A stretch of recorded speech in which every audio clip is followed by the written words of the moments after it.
नमस्ते दोस्तों, हिंदी की सर्वश्रेष्ठ पाठशाला में आपका स्वागत है।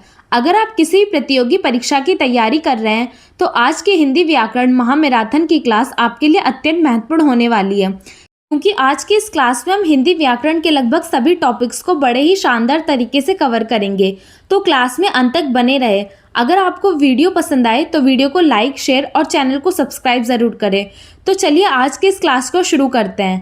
क्वेश्चन नंबर 1, ओ किस प्रकार का स्वर है? ऑप्शन ए ह्रस्व, ऑप्शन बी दीर्घ, ऑप्शन सी संयुक्त, ऑप्शन डी विलुप्त। तो इसका राइट ऑप्शन हो जाएगा ऑप्शन सी संयुक्त स्वर, क्योंकि दो अलग अलग स्वरों के मेल से बनने वाले स्वरों को हम संयुक्त स्वर कहते हैं।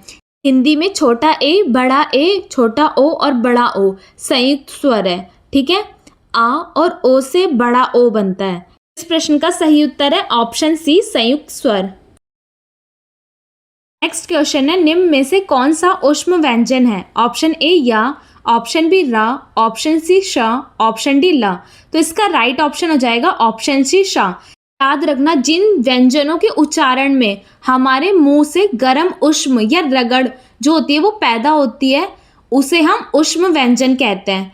ऊष्म व्यंजन 4 होते हैं, श, श, स और ह का जब हम उच्चारण करते हैं तो हमारे मुंह से ऊष्म पैदा होती है, इसलिए इन्हें ऊष्म व्यंजन कहते हैं। इसलिए श क्या हो जाएगा? ऊष्म व्यंजन। नेक्स्ट क्वेश्चन है, पौधा घर शब्द किस प्रकार की रचना का उदाहरण है? ऑप्शन ए रूढ़, ऑप्शन बी यौगिक, ऑप्शन सी योगारूढ़, ऑप्शन डी विदेशी। तो इसका राइट ऑप्शन है ऑप्शन बी यौगिक। जो शब्द दो या दो से अधिक सार्थक शब्दों के मेल से बनते हैं उन्हें हम यौगिक शब्द कहते हैं। पौधा घर ये 2 शब्दों से बना है, पौधा धन घर, इन दोनों से मिलकर पौधा घर बना है, इसलिए ये क्या हो जाएगा? यौगिक शब्द। इसलिए इसका राइट ऑप्शन है ऑप्शन बी यौगिक।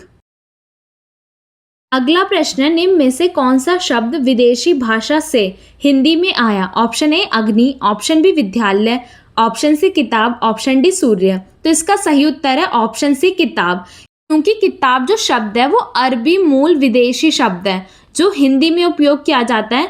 इसके विपरीत अग्नि, विद्यालय और जो सूर्य है ये संस्कृत के तत्सम शब्द है। विदेशी भाषा से हिंदी में कौन सा शब्द आया है? किताब, इसलिए इसका राइट ऑप्शन है ऑप्शन सी किताब।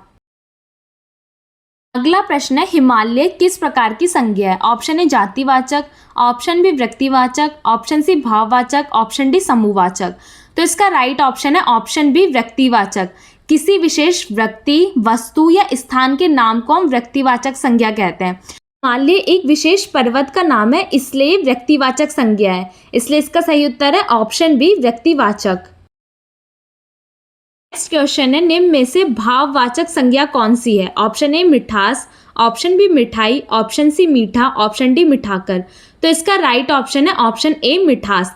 मिठास जो है वो किसी पदार्थ के गुण या स्वाद के भाव का बोध करा रहा है। जिन शब्दों से किसी भाव, गुण, दशा आदि का ज्ञान हो उसे हम भाववाचक संज्ञा कहते हैं। मीठा जो शब्द है वो एक विशेषण है, क्योंकि वो एक विशेषता बता रहा है, और मिठाई जो है वो जातिवाचक है, क्योंकि एक पदार्थ है जो मिठाई उसका नाम है। भाववाचक संज्ञा क्या है? मिठास, इसलिए इसका राइट ऑप्शन है ऑप्शन ए मिठास। नेक्स्ट क्वेश्चन है, यह मेरी पुस्तक है, यहाँ यह कौन सा सर्वनाम है? ऑप्शन ए संकेतवाचक, ऑप्शन बी प्रश्नवाचक, ऑप्शन सी निजवाचक, ऑप्शन डी संबंधवाचक। तो इसका राइट ऑप्शन है ऑप्शन ए संकेतवाचक, क्योंकि यह जो शब्द है वो निश्चित रूप से पुस्तक की ओर संकेत कर रहा है। किसी निश्चित वस्तु या व्यक्ति की ओर संकेत करने वाले जो सर्वनाम होते हैं उसे हम संकेतवाचक सर्वनाम कहते हैं। इसका राइट ऑप्शन हो जाएगा ऑप्शन ए संकेतवाचक। क्वेश्चन है, कोई बाहर आपका इंतजार कर रहा है, इसमें कोई है। ऑप्शन ए पुरुषवाचक, ऑप्शन बी अनिश्चयवाचक, ऑप्शन सी निजवाचक, ऑप्शन डी संबंधवाचक। तो इसका सही उत्तर है ऑप्शन बी अनिश्चयवाचक। कोई बाहर आपका इंतजार कर रहा है वाक्य में कोई जो शब्द है वो निश्चित नहीं है कि बाहर कौन खड़ा है, इसलिए यह अनिश्चयवाचक सर्वनाम है। याद रखना, जहाँ पे निश्चित नहीं है कि कौन है या किसकी बातें हो रही है, किस विषय में बातें हो रही है, वहां पर अनिश्चयवाचक सर्वनाम होता है। यहाँ पर हमें नहीं पता कि कौन बाहर खड़ा है, बस कोई खड़ा है, अनिश्चित है वो। तो इसका राइट ऑप्शन है ऑप्शन बी अनिश्चयवाचक। नेक्स्ट क्वेश्चन है, काला घोड़ा तेज दौड़ता है, इसमें काला कौन सा विशेषण है? ऑप्शन ए गुणवाचक, ऑप्शन बी संख्यावाचक, ऑप्शन सी परिणामवाचक, ऑप्शन डी संकेतवाचक। तो इसका राइट ऑप्शन है ऑप्शन बी गुणवाचक।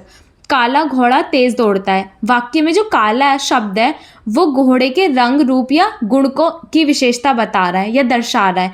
तो शब्द संज्ञा सर्वनाम की रूप, रंग, आकार या गुण बताते हैं, उन्हें हम गुणवाचक विशेषण कहते हैं। इसलिए इसका राइट ऑप्शन है ऑप्शन ए गुणवाचक।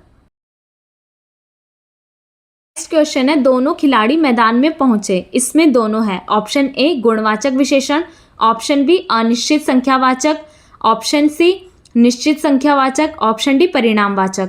तो इसका राइट ऑप्शन है ऑप्शन सी निश्चित संख्यावाचक। जो विशेषण शब्द किसी संज्ञा या सर्वनाम की निश्चित संख्या का बोध कराते हैं उसे हम निश्चित संख्यावाचक विशेषण कहते हैं। यहाँ जो दोनों शब्द है वो ठीक से दोनों खिलाड़ी की निश्चित संख्या के बारे में हमें बता रहा है। दोनों शब्द से हमें ठीक दोनों खिलाड़ी की निश्चित संख्या का पता चल रहा है, इसलिए इसका राइट ऑप्शन हो जाएगा ऑप्शन सी निश्चित संख्यावाचक। नेक्स्ट क्वेश्चन है, रीमा ने दीपक जलाया, इसमें जलाया कैसी क्रिया है? ऑप्शन ए अकर्मक, ऑप्शन बी सकर्मक, ऑप्शन सी सहायक, ऑप्शन डी भाववाचक। तो इसका राइट ऑप्शन है ऑप्शन बी सकर्मक। इस वाक्य में दीपक जो है वो कर्म है। क्या जलाया पूछने पर दीपक उत्तर मिल रहा है। जिस क्रिया में कर्म होता है वो सकर्मक क्रिया होती है। नेक्स्ट क्वेश्चन है, बच्चा सो गया, इसमें क्रिया है। ऑप्शन ए सकर्मक, ऑप्शन बी अकर्मक, ऑप्शन सी प्रेरणार्थक, ऑप्शन डी द्विकर्मक। तो इसका राइट ऑप्शन है ऑप्शन बी अकर्मक। वाक्य में कर्म का अभाव है, कर्ता पर प्रभाव पड़ रहा है। सोने की जो क्रिया है वो सीधा बच्चे पर पड़ रही है। बिना कर्म वाली जो क्रिया होती है वो हमेशा अकर्मक क्रिया होती है, इसलिए इसका राइट ऑप्शन है ऑप्शन बी अकर्मक। जो कर्म वाली क्रिया होती है वो सकर्मक होती है और जो बिना कर्म वाली क्रिया होती है वो अकर्मक क्रिया होती है। नेक्स्ट क्वेश्चन है, सूरज निकल चुका है, कौन सा काल है? ऑप्शन ए पूर्ण वर्तमान, ऑप्शन बी अपूर्ण वर्तमान, ऑप्शन सी सामान्य भूत, ऑप्शन डी पूर्ण भूत। तो इसका राइट ऑप्शन है ऑप्शन ए पूर्ण वर्तमान। की क्रिया जो है वो वर्तमान समय में पूरी हो चुकी है। वाक्य के अंत में चुका है, चुकी है आएगा तो समझ जाना वो पूर्ण वर्तमान है। क्रिया जो है वो पूर्ण वर्तमान में हो चुकी है, इसलिए इसका राइट ऑप्शन है ऑप्शन ए पूर्ण वर्तमान। नेक्स्ट क्वेश्चन है, वह कल परीक्षा देगा, इसमें कौन सा काल है? ऑप्शन ए सामान्य वर्तमान, ऑप्शन बी सामान्य भविष्य, ऑप्शन सी पूर्ण वर्तमान, ऑप्शन डी अपूर्ण भूत। तो इसका राइट ऑप्शन है ऑप्शन बी सामान्य भविष्य। इस वाक्य में ये पता चल रहा है कि क्रिया आने वाले समय में सामान्य रूप से संपन्न होगी। क्रिया के अंत में गा, गी, गे आएगा तो समझ लेना वहां सामान्य भविष्य काल है। इस वाक्य में जो परीक्षा है वो कल देगा, तो कल देगा मतलब क्रिया जो है वो भविष्य काल में होगी संपन्न, इसलिए इसका राइट ऑप्शन है ऑप्शन बी सामान्य भविष्य। नेक्स्ट क्वेश्चन है, शिक्षक ने पाठ पढ़ाया, यह किस वाच्य का उदाहरण है? ऑप्शन ए कर्मवाच्य, ऑप्शन बी भाववाच्य, ऑप्शन सी कृतवाच्य, ऑप्शन डी इनमें से कोई नहीं। इसका राइट ऑप्शन है ऑप्शन सी कृतवाच्य। इस वाक्य में क्रिया का मुख्य जो संबंध है वो कर्ता से यानी कि शिक्षक से है। भूतकाल की सकर्मक क्रिया होने के कारण कर्ता के साथ नए विभक्ति चिन्ह का प्रयोग हुआ है, जो कृतवाच्य की प्रमुख विशेषता है। न जो है वो कृतवाच्य की प्रमुख विशेषता है, इसलिए इसका राइट ऑप्शन है ऑप्शन सी कृतवाच्य। नेक्स्ट क्वेश्चन है, पुस्तक छात्र द्वारा पढ़ी गई, यह किस वाच्य में है? ऑप्शन ए कृतवाच्य, ऑप्शन बी कर्मवाच्य, ऑप्शन सी भाववाच्य, ऑप्शन डी निजवाच्य। तो इसका राइट ऑप्शन है ऑप्शन बी कर्मवाच्य। इस वाक्य में कर्म यानी कि पुस्तक की प्रधानता है और क्रिया पढ़ी गई कर्म के लिंग और वचन के अनुसार बदली है, इसलिए जब कर्ता के साथ द्वारा या से का प्रयोग हो और कर्म मुख्य हो तो वहां पर कर्मवाच्य होता है, इसलिए इसका राइट ऑप्शन है ऑप्शन बी कर्मवाच्य। क्वेश्चन है, पिता ने बेटे को पुस्तक दी, इसमें बेटे को कौन सा कारक है? ऑप्शन ए कर्म, ऑप्शन बी संप्रदान, ऑप्शन सी करण, ऑप्शन डी अपादान। तो इसका राइट ऑप्शन है ऑप्शन बी संप्रदान। जब वाक्य में किसी को कुछ स्थायी रूप से दिया जाता है या किसी के लिए कुछ किया जाता है तो वहां पर संप्रदान कारक होता है और संप्रदान कारक में विभक्ति चिन्ह को प्रयोग होता है। याद रखना जहाँ पर किसी के लिए कुछ किया जाए या किसी को कुछ दिया जाए वहाँ पर संप्रदान कारक होगा। यहाँ पर पिता ने बेटे को पुस्तक दी, इसलिए इसका राइट ऑप्शन है ऑप्शन बी संप्रदान। नेक्स्ट क्वेश्चन है कमरे में कुर्सी रखी है, इसमें कमरे में कौन सा कारक है? ऑप्शन ए अधिकरण, ऑप्शन बी संबंध, ऑप्शन सी करण, ऑप्शन डी कर्म। तो इसका राइट ऑप्शन है ऑप्शन ए अधिकरण। संज्ञा सर्वनाम की जिस रूप से क्रिया के आधार यानी कि स्थान, समय और अवसर का बोध होता है उसे हम अधिकरण कारक कहते हैं। इसमें जो विभक्ति चिन्ह मैक और पर का प्रयोग होता है, यहाँ कमरे में तो में विभक्ति चिन्ह का प्रयोग हुआ है और यहाँ कमरे में क्रिया रखी है कि स्थान को दर्शा रहा है, इसलिए इसका राइट ऑप्शन है ऑप्शन ए अधिकरण। नेक्स्ट क्वेश्चन है सेवक का स्त्रीलिंग रूप क्या है? ऑप्शन ए सेविका, ऑप्शन बी सेविकी, ऑप्शन सी सेवनी, ऑप्शन डी सेवा। तो इसका राइट ऑप्शन वो लोग आप लोग मुझे कमेंट में बताना, देखते हैं कितने लोग इसका राइट आंसर दे पाएंगे। क्वेश्चन है इनमें से स्त्रीलिंग शब्द कौन सा है? ऑप्शन ए पर्वत, ऑप्शन बी सड़क, ऑप्शन सी वृक्ष, ऑप्शन डी समुद्र। तो इसका राइट ऑप्शन है ऑप्शन बी सड़क। सड़क एक स्त्रीलिंग शब्द है, जैसे सड़क लंबी है। अन्य सभी जो विकल्प है पर्वत, वृक्ष, समुद्र, ये सब पुल्लिंग के उदाहरण है। सड़क जो शब्द है वो स्त्रीलिंग शब्द है, इसलिए इसका राइट ऑप्शन है ऑप्शन बी सड़क। नेक्स्ट क्वेश्चन है चिड़िया का बहुवचन क्या है? ऑप्शन ए चिड़ियाएं, ऑप्शन बी चिड़िया, ऑप्शन सी चिड़िए, ऑप्शन डी चिड़ियान। तो इसका राइट ऑप्शन है ऑप्शन बी चिड़िया। जिन स्त्रीलिंग शब्द के अंत में या आता है उनका बहुवचन बनाने के लिए हम चंद्र बिंदु जोड़ देते हैं। जैसे चिड़िया में चिड़िया जब बनाया तो हमने चंद्र बिंदु लगा दिया अंत में, तो ये एक वचन से बहुवचन बन गया, इसलिए इसका सही उत्तर हो जाएगा ऑप्शन बी चिड़िया। नेक्स्ट क्वेश्चन है किताबें का एक वचन है। ऑप्शन ए किताबी, ऑप्शन बी किताब, ऑप्शन सी किताबा, ऑप्शन डी किताबिया। तो इसका राइट ऑप्शन है ऑप्शन बी किताब। किताबें जो है वो बहुवचन है। जब हम केवल एक किताब की बात करते हैं तो हम किताब शब्द प्रयोग करते हैं, और जब हम एक साथ कई किताब के बारे में बात करते हैं तो हम किताबें शब्द का प्रयोग करते हैं। यहाँ पर हमें एक वचन बताना था, इसलिए इसका राइट ऑप्शन है ऑप्शन बी किताब। नेक्स्ट क्वेश्चन है निराशा शब्द में कौन सा उपसर्ग है? ऑप्शन ए नी, ऑप्शन बी निर, ऑप्शन सी निश, ऑप्शन डी आ। तो इसका राइट ऑप्शन है ऑप्शन बी निर। उपसर्ग वे शब्दांश होते हैं जो किसी शब्द के शुरू में जुड़कर उसका अर्थ बदल देते हैं। निराशा शब्द दो भागों से मिलकर बना है, निर धन आशा। मूल शब्द है आशा, उपसर्ग है निर, इसलिए इसका राइट ऑप्शन है ऑप्शन बी निर। नेक्स्ट क्वेश्चन है उपकार शब्द में कौन सा उपसर्ग है? ऑप्शन ए उप, ऑप्शन बी उ, ऑप्शन सी अप, ऑप्शन डी कार। तो इसका राइट ऑप्शन है ऑप्शन ए उप। नेक्स्ट क्वेश्चन है बुढ़ापा शब्द में कौन सा प्रत्यय है? ऑप्शन ए पा, ऑप्शन बी आपा, ऑप्शन सी आ, ऑप्शन डी पन। तो इसका राइट ऑप्शन है ऑप्शन बी आपा। प्रत्यय वे शब्दांश होते हैं जो किसी शब्द के अंत में जुड़कर उसके अर्थ में विशेषता या बदलाव लाते हैं। बुढ़ापा का मूल शब्द है बूढ़ा, और बुढ़ापा का संधि विच्छेद होगा बूढ़ा धन आपा। इन दोनों के से बुढ़ापा शब्द बना है। इसका राइट ऑप्शन होगा ऑप्शन बी आपा। नेक्स्ट क्वेश्चन है सामाजिक शब्द में प्रयुक्त प्रत्यय है। ऑप्शन ए समाज, ऑप्शन बी एक, ऑप्शन सी आजिक, ऑप्शन डी क। इसका राइट ऑप्शन क्या है वो आप लोग मुझे कमेंट में बताना, देखते हैं कितने लोग इसका राइट आंसर दे पाएंगे। नेक्स्ट क्वेश्चन है नरेश का संधि विच्छेद क्या है? ऑप्शन ए नर धन ईश, ऑप्शन बी न धन रेश, ऑप्शन बी नर धन एश, ऑप्शन डी नरा धन ईश। तो इसका राइट ऑप्शन है ऑप्शन ए नर धन ईश। यह गुण संधि का उदाहरण है। हाँ, नर का अंतिम स्वर आ और ईश का पहला स्वर ई मिलकर ए हो जाते हैं। आ और ई दोनों मिलकर ए शब्द को बनाते हैं, तो इससे नरेश शब्द बनता है, इसलिए इसका राइट ऑप्शन है ऑप्शन ए नर धन ईश। नेक्स्ट क्वेश्चन है गिरीश का संधि विच्छेद है। ऑप्शन ए गिरी धन ईश, ऑप्शन बी गिर धन ईश, ऑप्शन सी गिरी धन श, ऑप्शन डी गिरी धन इश। तो इसका राइट ऑप्शन है ऑप्शन ए गिरी धन ईश। नेक्स्ट क्वेश्चन है गंगा जल में कौन सा समास है?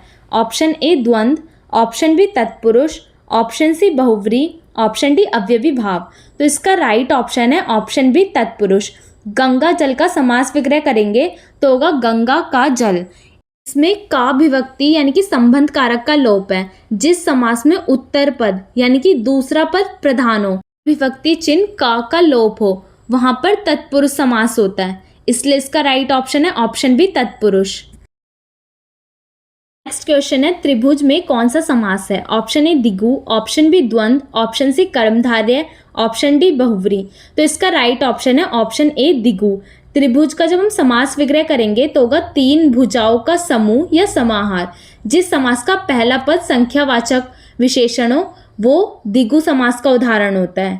इसलिए इसका राइट ऑप्शन है ऑप्शन ए दिगु।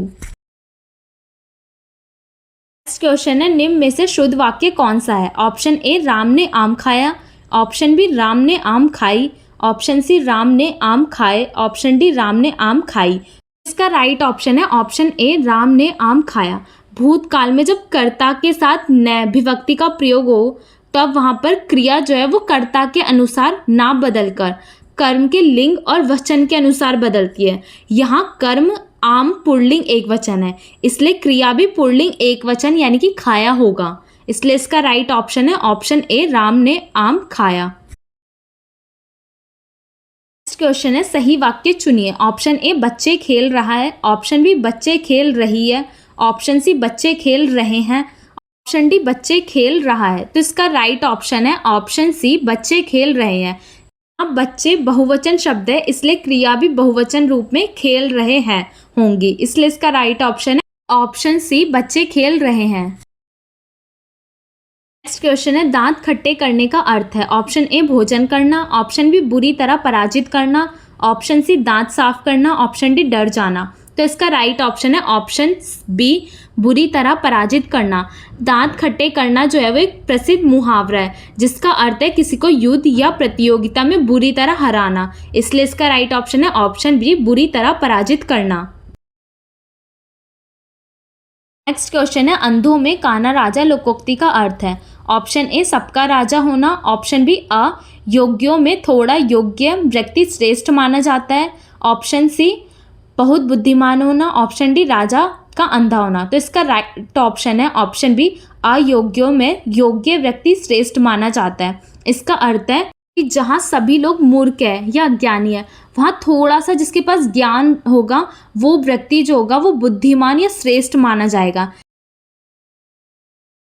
नेक्स्ट क्वेश्चन है चंद्रमा का पर्यायवाची कौन सा है? ऑप्शन ए रवि, ऑप्शन बी शशि, ऑप्शन सी दिनकर, ऑप्शन डी भास्कर। तो इसका राइट ऑप्शन है ऑप्शन बी शशि। रवि, दिनकर, भास्कर ये सारे सूर्य के पर्यायवाची है। यहाँ पर हमसे चंद्रमा का पूछा था इसलिए शशि है। चंद्रमा के पर्यायवाची होते हैं चांद, मयंक, सुधांशु, राकेश और शशि। इसलिए इसका राइट ऑप्शन है ऑप्शन बी शशि। क्वेश्चन है पृथ्वी का पर्यायवाची है। ऑप्शन ए वसुंधरा, ऑप्शन बी प्योधी, ऑप्शन सी पावक, ऑप्शन डी अनिल। तो इसका राइट ऑप्शन है ऑप्शन ए वसुंधरा। पृथ्वी के पर्यायवाची होते हैं भूमि, धरती, धरा, अथला और वसुंधरा। इसलिए इसका राइट ऑप्शन है ऑप्शन ए वसुंधरा। प्योधी जो है वो समुद्र का पर्यायवाची है, पावक जो है वो अग्नि यानी कि आग का पर्यायवाची है और अनिल वायु हवा का पर्यायवाची है। नेक्स्ट क्वेश्चन है नवीन का विलोम है। ऑप्शन ए सुंदर, ऑप्शन बी प्राचीन, ऑप्शन सी आधुनिक, ऑप्शन डी नवीनतम। तो इसका राइट ऑप्शन है ऑप्शन बी प्राचीन। नवीन मतलब होता है नया और प्राचीन मतलब होता है पुराना। विलोम का अर्थ होता है विपरीत यानी कि उल्टा। नवीन का विलोम क्या होगा? प्राचीन। इसलिए इसका राइट ऑप्शन है ऑप्शन बी प्राचीन। नेक्स्ट क्वेश्चन है निर्माण का विलोम है। ऑप्शन ए विकास, ऑप्शन बी विस्तार, ऑप्शन सी विनाश, ऑप्शन डी उत्थान। तो इसका राइट ऑप्शन है ऑप्शन सी विनाश। निर्माण का अर्थ होता है किसी चीज को बनाना या रचना करना और विनाश का अर्थ होता है किसी चीज को नष्ट कर देना। इसलिए इसका राइट ऑप्शन है ऑप्शन सी विनाश। नेक्स्ट क्वेश्चन है नासिका का तद्भव रूप है। ऑप्शन ए नाक, ऑप्शन बी नासा, ऑप्शन सी नस, ऑप्शन डी नास। तो इसका राइट ऑप्शन है ऑप्शन ए नाक। नासिका जो है वो एक संस्कृत शब्द है, नासिका का हिंदी शब्द है नाक। इसलिए इसका राइट ऑप्शन है ऑप्शन ए नाक। नेक्स्ट क्वेश्चन है मुख का तद्भव रूप है। ऑप्शन ए मुंह, ऑप्शन बी मुखड़ा, ऑप्शन सी मुक्त, ऑप्शन डी मुहाना। तो इसका राइट ऑप्शन है ऑप्शन ए मुंह। मुख जो है वो एक संस्कृत का तत्सम शब्द है जिसका हिंदी में बदला हुआ यानी तद्भव रूप है मुंह। नेक्स्ट क्वेश्चन है वह तो से है कौन सा अलंकार है। ऑप्शन ए उपमा, ऑप्शन बी रूपक, ऑप्शन सी अनुप्रास, ऑप्शन डी यमक। तो इसका राइट ऑप्शन है ऑप्शन बी रूपक।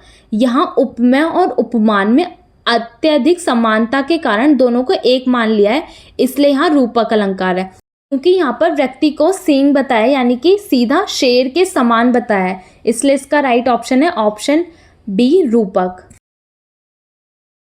क्वेश्चन है पेड़ हंस रहे हैं, इसमें कौन सा अलंकार है। ऑप्शन ए मानवीकरण, ऑप्शन बी उपमा, ऑप्शन सी रूपक, ऑप्शन डी श्लेष। तो इसका राइट ऑप्शन है ऑप्शन ए मानवीकरण। यहाँ जड़ या प्राकृतिक जैसे पेड़ पौधे, बादल या मानवीय क्रियाओं या भावनाओं के बारे में बात होती है तो वहाँ पर मानवीकरण अलंकार होता है। चूंकि हंसना जो है वो मनुष्य की क्रिया है और इसे पेड़ के लिए उपयोग किया है, इसलिए इसका राइट ऑप्शन है ऑप्शन ए मानवीकरण। नेक्स्ट क्वेश्चन है राम श्याम और मोहन आए, इसमें कौन सा चिन्ह है। ऑप्शन ए पूर्ण विराम, ऑप्शन बी अल्प विराम, ऑप्शन सी अर्धविराम, ऑप्शन डी विस्मयादि बोधक। तो इसका राइट ऑप्शन है ऑप्शन बी अल्प विराम। वाक्य बोलते या पढ़ते समय जहाँ बहुत कम समय के लिए रुकना पड़ता है वहाँ अल्प विराम का प्रयोग होता है। राइट ऑप्शन हो जाएगा ऑप्शन बी अल्प विराम। क्वेश्चन है किसी शब्द का विशेष अर्थ या व्यक्त दिखाने के लिए किस चिन्ह का प्रयोग होता है। ऑप्शन ए उद्धरण, ऑप्शन बी कोष्टक, ऑप्शन सी प्रश्नवाचक, ऑप्शन डी योजक।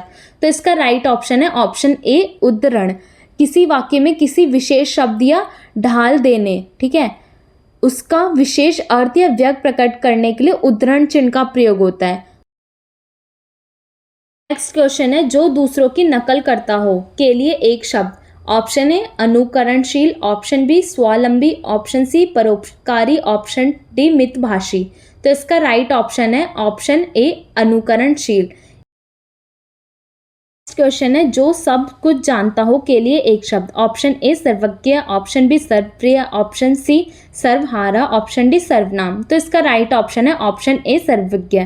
सर्वज्ञ का अर्थ होता है जो सब कुछ जानता हो और सर्वप्रिय का अर्थ होता है जो सबको प्यारा हो और सर्वहारे का मतलब होता है सब कुछ खो चुका हो और सर्वनाम होता है संज्ञा के स्थान पे प्रयोग करने होने वाला शब्द। तो इसका राइट ऑप्शन हो जाएगा जो सब कुछ जानता हो का ऑप्शन ए सर्वज्ञ। नेक्स्ट क्वेश्चन है जिसका कोई आदि या अंत ना हो के लिए एक शब्द। ऑप्शन ए अनंत, ऑप्शन बी अज्ञात, ऑप्शन सी अदृश्य, ऑप्शन डी अज्ञेय। तो इसका राइट ऑप्शन है ऑप्शन ए अनंत।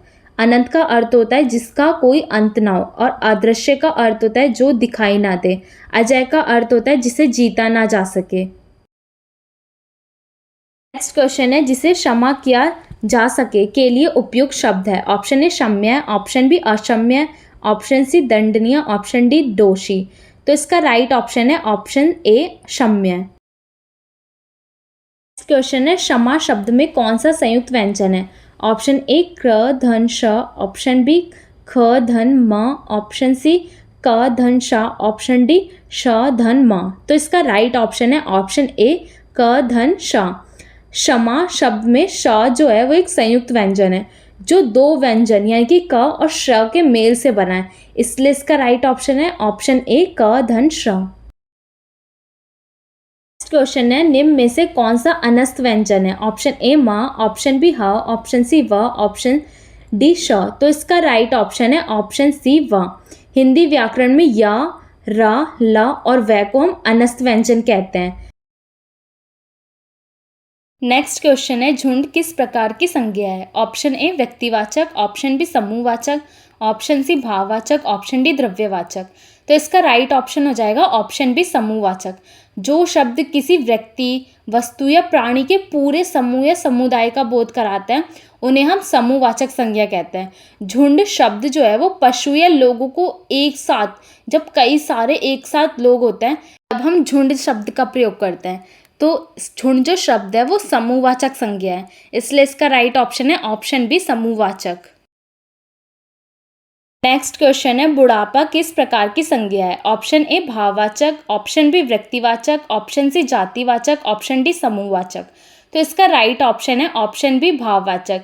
जो शब्द किसी भाव, दशा, गुण या अवस्था का बोध कराते हैं उसे हम भाववाचक संज्ञा कहते हैं। बुढ़ापा जीवन की एक अवस्था या दशा को दर्शा रहा है, इसलिए ये भाववाचक संज्ञा है। इसलिए इसका राइट ऑप्शन है ऑप्शन ए भाववाचक। नेक्स्ट क्वेश्चन है, जिसने मेहनत की उसे सफलता मिली। इसमें जिसने है, ऑप्शन ए प्रश्नवाचक, ऑप्शन बी संबंधवाचक, ऑप्शन सी निजवाचक, ऑप्शन डी संकेतवाचक। तो इसका राइट ऑप्शन है ऑप्शन बी संबंधवाचक, क्योंकि जिसने और उसे शब्द जो है वो दो वाक्यों को एक साथ जोड़ता है। जब दो वाक्यों को एक साथ जोड़ना होता है तो जिसने और उसे शब्द का प्रयोग होता है, तो ये संबंधवाचक सर्वनाम के उदाहरण होते हैं। इसलिए इसका राइट ऑप्शन है ऑप्शन बी संबंधवाचक। नेक्स्ट क्वेश्चन है, मैं स्वयं बाजार जाऊंगा। इसमें स्वयं है, ऑप्शन ए निजवाचक सर्वनाम, ऑप्शन बी प्रश्नवाचक सर्वनाम, ऑप्शन सी संबंधवाचक सर्वनाम, ऑप्शन डी अनिश्चयवाचक सर्वनाम। तो इसका राइट ऑप्शन है ऑप्शन ए निजवाचक सर्वनाम। जिन शब्दों का प्रयोग कर्ता जो होता है वो अपने खुद के लिए करता है उसे निजवाचक सर्वनाम कहते हैं, मतलब अपने स्वयं के लिए जो करता है। तो स्वयं क्या है? निजवाचक सर्वनाम। इसलिए इसका राइट ऑप्शन है ऑप्शन ए निजवाचक सर्वनाम। नेक्स्ट क्वेश्चन है, बहुत सुंदर फूल है में। बहुत किसका विशेषण है? ऑप्शन ए फूल, ऑप्शन बी सुंदर, ऑप्शन सी बहुत, ऑप्शन डी कोई नहीं। तो इसका राइट ऑप्शन है ऑप्शन बी सुंदर। सुंदर एक विशेषण है और बहुत जो है वो उसकी विशेषता बता रहा है। इसका राइट ऑप्शन है ऑप्शन बी सुंदर। नेक्स्ट क्वेश्चन है, 4 लीटर तेल में 4 है। ऑप्शन ए परिणामवाचक, ऑप्शन बी संख्यावाचक, ऑप्शन सी गुणवाचक, ऑप्शन डी सर्वनामिक। तो इसका राइट ऑप्शन है ऑप्शन ए परिणामवाचक, क्योंकि यहाँ पर तेल को नापा या तोला जा सकता है लीटर में, ठीक है। जब संज्ञा या सर्वनाम की मात्रा या नाप तोल का बोध होता है तो वो परिणामवाचक विशेषण होता है। अगर सीधा संख्या होता, मतलब हम दूध को संख्या में तो नहीं नाप या तोल सकते, अगर इसके जगह यहाँ पे 4 आम होते तो 4 आम को हम संख्या में गिन सकते हैं, तो वो संख्यावाचक का उदाहरण हो जाता। लेकिन जो तेल है उसे हम केवल नाप या तोल सकते हैं, तो जिसे हम नाप या तोल सकते हैं वो परिणामवाचक विशेषण होते हैं। इसलिए इसका राइट ऑप्शन है ऑप्शन ए परिणामवाचक विशेषण। नेक्स्ट क्वेश्चन है, उसने दरवाजा खोला। इसमें दरवाजा क्या है? ऑप्शन ए कर्ता, ऑप्शन बी कर्म, ऑप्शन सी करण, ऑप्शन डी अधिकरण। तो इसका राइट ऑप्शन है ऑप्शन बी कर्म। वाक्य में क्रिया का फल जिस पर पड़ता है उसे कर्म कहते हैं। यहाँ खोलने की क्रिया का जो प्रभाव है वो दरवाजे पर पड़ रहा है, इसलिए दरवाजा कर्म है। इसलिए इसका राइट ऑप्शन है ऑप्शन बी कर्म। याद रखना, जिस पर क्रिया का प्रभाव पड़ता है उसे कर्म कहते हैं। नेक्स्ट क्वेश्चन है, बच्चे हंस रहे हैं। इसमें क्रिया है, ऑप्शन ए सकर्मक, ऑप्शन बी अकर्मक, ऑप्शन सी प्रेरणार्थक, ऑप्शन डी संयुक्त कर्मक। तो इसका राइट ऑप्शन है ऑप्शन बी अकर्मक। हंसना एक ऐसी क्रिया है जिसके लिए किसी कर्म की आवश्यकता नहीं होती। क्रिया का जो सीधा प्रभाव है वो कर्ता पर पड़ता है, इसलिए ये अकर्मक क्रिया है। नेक्स्ट क्वेश्चन है, मैंने उसे बुलाया था। इसमें कौन सा काल है? ऑप्शन ए पूर्णभूत, ऑप्शन बी सामान्य वर्तमान, ऑप्शन सी अपूर्ण वर्तमान, ऑप्शन डी सामान्य भविष्यत। तो इसका राइट ऑप्शन है ऑप्शन ए पूर्णभूत। क्रिया के जिस रूप में ये पता चले कि कार्य भूतकाल से पहले ही हो चुका है उसे पूर्ण भूतकाल कहते हैं। यहाँ बुलाया था, ये कार्य की पूर्णता का स्पष्ट बोध करा रहा है, इसलिए इसका राइट ऑप्शन है ऑप्शन ए पूर्णभूत, मतलब भूतकाल में हो चुका था। नेक्स्ट क्वेश्चन है, वह पढ़ रहा था। कौन सा काल है? ऑप्शन ए अपूर्ण भूत, ऑप्शन बी पूर्ण भूत, ऑप्शन सी सम्मानित भूत, ऑप्शन डी पूर्ण वर्तमान। तो इसका राइट ऑप्शन क्या है वो आप लोग कमेंट में बताना, देखते हैं कितने लोग इसका राइट आंसर बता पाएंगे। नेक्स्ट क्वेश्चन है, मजदूरों ने सड़क बनाई। इसका कर्मवाच्य रूप कौन सा होगा? ऑप्शन ए मजदूरों ने सड़क बनवाई, ऑप्शन बी सड़क मजदूरों द्वारा बनाई गई, ऑप्शन सी मजदूर सड़क बनाते हैं, ऑप्शन डी सड़क ने मजदूरों को बनाया। तो इसका राइट ऑप्शन हो जाएगा सड़क मजदूरों द्वारा बनाई गई। कर्मवाच्य में कर्म सड़क की प्रधानता होती है और कर्ता के साथ द्वारा या से का प्रयोग किया जाता है, इसलिए मजदूरों ने सड़क बनाई का कर्मवाच्य रूप होगा सड़क मजदूरों द्वारा बनाई गई।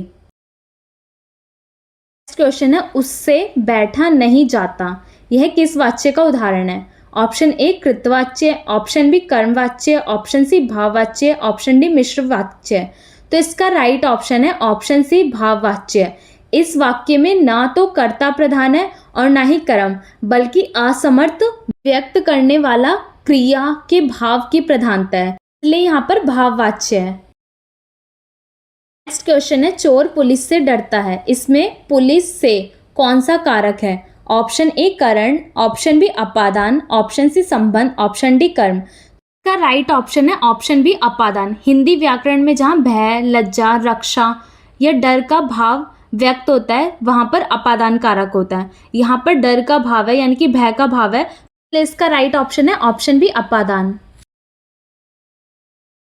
नेक्स्ट क्वेश्चन है सीता की पुस्तक नहीं है, इसमें सीता की कौन सा कारक है? ऑप्शन ए संबंध, ऑप्शन बी संप्रदान, ऑप्शन सी अधिकरण, ऑप्शन डी करण। तो इसका राइट ऑप्शन है ऑप्शन ए संबंध। वाक्य में की विभक्ति चिन्ह का प्रयोग हुआ है जो दो संज्ञाओं यानी कि सीता और पुस्तक के बीच में संबंध दर्शा रहा है, इसलिए इसका राइट ऑप्शन है ऑप्शन ए संबंध। याद रखना संबंध कारक के चिन्ह होते हैं का, की और के। नेक्स्ट क्वेश्चन है अभिनेता का स्त्रीलिंग रूप है? ऑप्शन ए अभिनेत्री, ऑप्शन बी अभिनायिका, ऑप्शन सी अभिनेत्री, ऑप्शन डी अभिनेती। तो इसका राइट ऑप्शन है ऑप्शन ए अभिनेत्री। नेक्स्ट क्वेश्चन है बकरा का स्त्रीलिंग है? ऑप्शन ए बकरी, ऑप्शन बी बकरीन, ऑप्शन सी बकरानी, ऑप्शन डी बकरियां। तो इसका राइट ऑप्शन है ऑप्शन ए बकरी। बकरा एक पुल्लिंग शब्द है जिसका स्त्रीलिंग बनाने में हम अंत में ई प्रत्यय जोड़ देंगे जिससे बकरी शब्द बन जाएगा, इसलिए इसका राइट ऑप्शन है ऑप्शन ए बकरी। नेक्स्ट क्वेश्चन है कमरा का बहुवचन है? ऑप्शन ए कमरे, ऑप्शन बी कमरे, ऑप्शन सी कमरिया, ऑप्शन डी कमरा लोग। तो इसका राइट ऑप्शन है ऑप्शन बी कमरे। नेक्स्ट क्वेश्चन है स्त्री का बहुवचन है? ऑप्शन ए स्त्रियां, ऑप्शन बी स्त्रियां, ऑप्शन सी स्त्रियों, ऑप्शन डी स्त्रीगण। तो इसका राइट ऑप्शन है ऑप्शन ए स्त्रियां। अब किसी शब्द के अंत में छोटी ई या बड़ी हो और उसका हमें बहुवचन बनाना हो तो बहुवचन बनाते समय हम अंत में या जोड़ देते हैं और दीर्घ संधि बड़ी ई बदलकर छोटी ई कर देते हैं जिससे बहुवचन बन जाता है। राइट ऑप्शन है ऑप्शन ए स्त्रियां।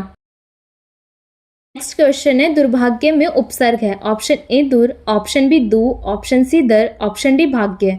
तो इसका राइट ऑप्शन है ऑप्शन ए दुर। उपसर्ग वह शब्द या शब्दांश होता है जो किसी मूल शब्द के आगे जुड़कर उसका अर्थ बदलता है। दुर्भाग्य जो शब्द है उसमें दुर उपसर्ग है और भाग्य जो है वो मूल शब्द है और दोनों के मेल से क्या बन गया दुर्भाग्य। नेक्स्ट क्वेश्चन है पराजय में उपसर्ग कौन सा है? ऑप्शन ए परा, ऑप्शन बी पर, ऑप्शन सी अप, ऑप्शन डी जय। तो इसका राइट ऑप्शन है ऑप्शन ए परा। उपसर्ग वह शब्द या शब्दांश होते हैं जो किसी शब्द के पहले यानी कि प्रारंभ में जुड़कर उसका अर्थ बदल देते हैं, उसे हम उपसर्ग कहते हैं। पराजय में उपसर्ग है परा, इसलिए इसका राइट ऑप्शन है ऑप्शन ए परा। नेक्स्ट क्वेश्चन है पढ़ाई में कौन सा प्रत्यय है? ऑप्शन ए आई, ऑप्शन बी पढ़, ऑप्शन सी ढाई, ऑप्शन डी ई। तो इसका राइट ऑप्शन है ऑप्शन ए आई। प्रत्यय वह शब्दांश होते हैं जो किसी के अंत में जुड़कर नए शब्द बनाते हैं। याद रखना उपसर्ग जो होते हैं वो प्रारंभ में जुड़कर नए शब्द बनाते हैं और प्रत्यय जो होते हैं वो अंत में जुड़कर नया शब्द बनाते हैं। यहाँ पर पढ़ाई शब्द में पढ़ मूल धातु है यानी कि मूल रूप है और आई जो है वो प्रत्यय है, इसलिए इसका राइट ऑप्शन है ऑप्शन ए आई। नेक्स्ट क्वेश्चन है मानवता में प्रत्यय है? ऑप्शन ए मानव, ऑप्शन बी ता, ऑप्शन सी वता, ऑप्शन डी अन। तो इसका राइट ऑप्शन है ऑप्शन बी ता। मानवता शब्द में मानव जो शब्द है वो मूल शब्द है और अंत में ता जुड़ा है यानी कि ता जो है वो प्रत्यय है, इसलिए इसका राइट ऑप्शन है ऑप्शन बी ता। क्वेश्चन है देवालय का संधि विच्छेद है? ऑप्शन ए देव धन आल्य, ऑप्शन बी देवा धन लय, ऑप्शन सी देव धन लय, ऑप्शन डी देव धन लय। तो इसका राइट ऑप्शन है ऑप्शन ए देव धन आल्य। ये दीर्घ संधि का उदाहरण है। यहाँ देव का जो अंतिम स्वर है आ और आल्य का जो पहला स्वर है आ, ये दोनों मिलकर बड़ा आ बनाते हैं जिससे देवालय शब्द बनता है। नेक्स्ट क्वेश्चन है राजेंद्र का सही संधि विच्छेद है। ऑप्शन ए राजा धन इंद्र, ऑप्शन बी राज धन इंद्र, ऑप्शन सी राजे धन इंद्र, ऑप्शन डी राजा धन इंद्र। तो इसका राइट ऑप्शन है ऑप्शन ए राजा धन इंद्र। यह गुण संधि का उदाहरण है। यहाँ आ और ई के मिलने से ए बना है, ठीक है। राजा का जो अंतिम स्वर है आ और इंद्र का जो पहला स्वर है ई, इन दोनों के मिलने से ए शब्द या मात्रा बना है, इस जिससे राजेंद्र शब्द बना है। इसलिए इसका राइट ऑप्शन है ऑप्शन ए राजा धन इंद्र। नेक्स्ट क्वेश्चन है चौराहा में कौन सा समास है। ऑप्शन ए द्विगु, ऑप्शन बी द्वंद्व, ऑप्शन सी तत्पुरुष, ऑप्शन डी बहुब्री। तो इसका राइट ऑप्शन है ऑप्शन ए द्विगु। जिस समास का पहला पद कोई संख्यावाचक विशेषण हो, ठीक है, यानी कि नंबर बताने वाला हो, उसे हम द्विगु समास कहते हैं। चौराहा का जब हम समास विग्रह करेंगे तो होगा चार राहों का समूह। यहाँ चार जो शब्द है वो एक संख्या शब्द है, इसलिए इसका राइट ऑप्शन है ऑप्शन ए द्विगु। नेक्स्ट क्वेश्चन है महात्मा में कौन सा समास माना जाता है। ऑप्शन ए कर्मधारय, ऑप्शन बी द्वंद्व, ऑप्शन सी द्विगु, ऑप्शन डी अवयवी भाव। तो इसका राइट ऑप्शन है ऑप्शन ए कर्मधारय। याद रखना जिस समास में एक पद विशेषण और दूसरा पद विशेष्य है, यानी कि पहला जो शब्द है वो विशेषता और जो दूसरा जो पद है जिसकी विशेषता बताई जा रही हो, उसे हम कर्मधारय समास कहते हैं। आत्मा का जब हम समास विग्रह करेंगे तो होगा महान है जो आत्मा। यहाँ महान जो है वो विशेषण है और आत्मा जो है विशेष्य है, इसलिए इसका राइट ऑप्शन है ऑप्शन ए कर्मधारय। नेक्स्ट क्वेश्चन है अशुद्ध वाक्य का शुद्ध रूप चुनिए। वह मे को बुला रहा है। ऑप्शन ए वह मुझे बुला रहा है, ऑप्शन बी वह मे को बुला रहा है, ऑप्शन सी वह मुझको बुला रहे हैं, ऑप्शन डी वह मेरे बुला रहा है। तो इसका राइट ऑप्शन हो जाएगा ऑप्शन ए वह मुझे बुला रहा है। हिंदी व्याकरण में मेरे को का प्रयोग जो है वो अशुद्ध सर्वनाम माना जाता है। इसके स्थान पर मुझे या मुझको का प्रयोग किया जाता है। इसका राइट ऑप्शन है ऑप्शन ए वह मुझे बुला रहा है। क्वेश्चन है शुद्ध वाक्य चुनिए। ऑप्शन ए प्रत्येक छात्रों को पुस्तक मिली, ऑप्शन बी प्रत्येक छात्रों को पुस्तक मिली, ऑप्शन सी प्रत्येक छात्रों को पुस्तक मिली, ऑप्शन डी प्रत्येक छात्रों ने पुस्तक मिला। तो इसका राइट ऑप्शन है ऑप्शन बी प्रत्येक छात्र को पुस्तक मिली। प्रत्येक शब्द का अर्थ है हर एक, जिसके साथ हमेशा एक वचन संज्ञा का प्रयोग किया जाता है, इसलिए प्रत्येक छात्रों गलत है, सही रूप है प्रत्येक छात्र। इसलिए इसका राइट ऑप्शन है ऑप्शन बी प्रत्येक छात्र को पुस्तक मिली। नेक्स्ट क्वेश्चन है हाथ मलना मुहावरे का अर्थ है। ऑप्शन ए हाथ साफ करना, ऑप्शन बी पछताना, ऑप्शन सी मेहनत करना, ऑप्शन डी प्रार्थना करना। तो इसका राइट ऑप्शन है ऑप्शन बी पछताना। हाथ मलना जो है वो एक अत्यंत प्रचलित मुहावरा है जिसका अर्थ होता है किसी अवसर के निकल जाने पर अफसोस करना या पछतावा करना, इसलिए इसका राइट ऑप्शन हो जाएगा ऑप्शन बी पछताना। क्वेश्चन है आसमान सिर पर उठाने का अर्थ है। ऑप्शन ए ऊंचा उठाना, ऑप्शन बी बहुत शोर मचाना, ऑप्शन सी आकाश देखना, ऑप्शन डी यात्रा करना। तो इसका राइट ऑप्शन है बहुत शोर मचाना, यानी कि ऑप्शन बी इज राइट। आसमान सिर पर उठाने का अर्थ होता है कि बहुत ज़्यादा शोर करना। जब क्लास में बच्चे बहुत ज़्यादा शोर करते हैं तो टीचर्स आके बोलते हैं कि तुमने तो पूरा आसमान ही सर पर उठा रखा है, तो इसका अर्थ हुआ बहुत शोर मचाना। क्वेश्चन है वन का पर्यायवाची है। ऑप्शन ए कानन, ऑप्शन बी आंगन, ऑप्शन सी गगन, ऑप्शन डी पवन। तो इसका राइट ऑप्शन है ऑप्शन ए कानन। आंगन का अर्थ होता है घर का खुला हुआ हिस्सा, और गगन जो है वो आकाश का पर्यायवाची, और पवन जो है वो हवा का पर्यायवाची है। नेक्स्ट क्वेश्चन है वायु का पर्यायवाची है। ऑप्शन ए अनिल, ऑप्शन बी अनल, ऑप्शन सी अंबु, ऑप्शन डी अवनी। तो इसका राइट ऑप्शन है ऑप्शन ए अनिल। अनल आग का पर्यायवाची होता है, अंबु जो होता है वो पानी का पर्यायवाची होता है, अवनी धरती का पर्यायवाची होता है। तो वायु का पर्यायवाची क्या है? ऑप्शन ए अनिल। नेक्स्ट क्वेश्चन है आदि का विलोम है। ऑप्शन ए मध्य, ऑप्शन बी अंत, ऑप्शन सी आरंभ, ऑप्शन डी प्रारंभ। तो इसका राइट ऑप्शन है ऑप्शन बी अंत। आदि का अर्थ होता है शुरुआत करना और अंत का अर्थ होता है समाप्त करना। नेक्स्ट क्वेश्चन है उचित का विलोम है। ऑप्शन ए अनुचित, ऑप्शन बी अनुकूल, ऑप्शन सी उपयुक्त, ऑप्शन डी उच्चतम। तो इसका राइट ऑप्शन है ऑप्शन ए अनुचित। उचित का अर्थ होता है सही और अनुचित का अर्थ होता है गलत। क्वेश्चन है दुग्ध का तद्भव रूप है। ऑप्शन ए दूध, ऑप्शन बी दुग्धा, ऑप्शन बी दूध, ऑप्शन सी दुग्धी। तो इसका राइट ऑप्शन है ऑप्शन ए दूध।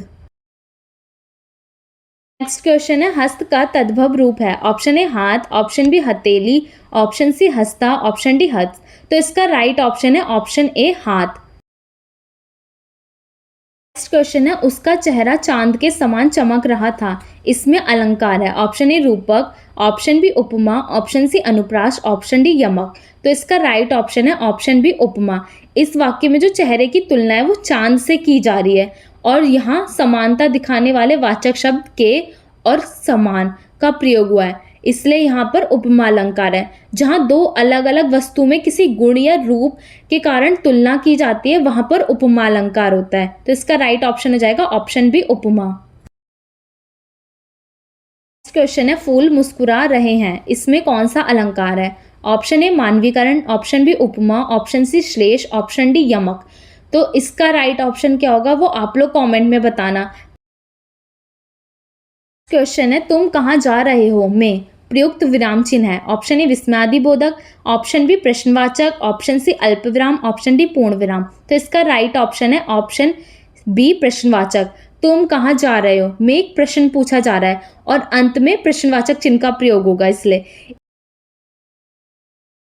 नेक्स्ट क्वेश्चन है राम ने कहा मैं अभी आता हूं में कहलाते हैं। ऑप्शन ए कोष्टक, ऑप्शन बी उद्धरण चिन्ह, ऑप्शन सी योजक चिन्ह, ऑप्शन डी निर्देशक।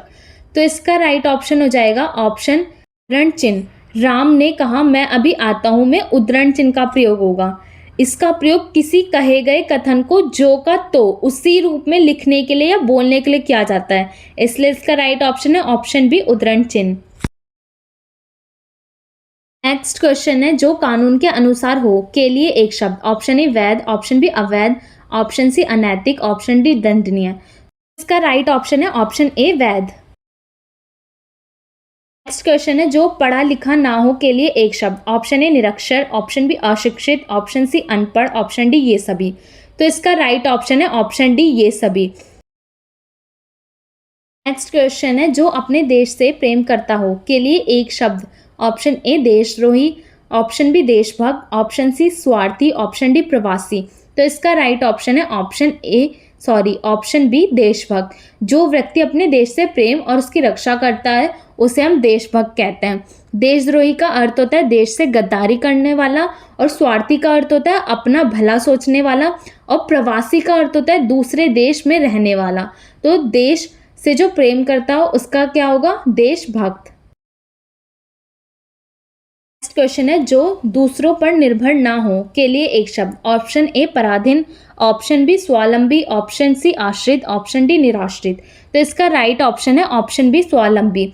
जो व्यक्ति अपने पैर पर खड़ा हो और दूसरे पर आश्रित ना हो उसे हम स्वावलंबी या आत्मनिर्भर कहते हैं।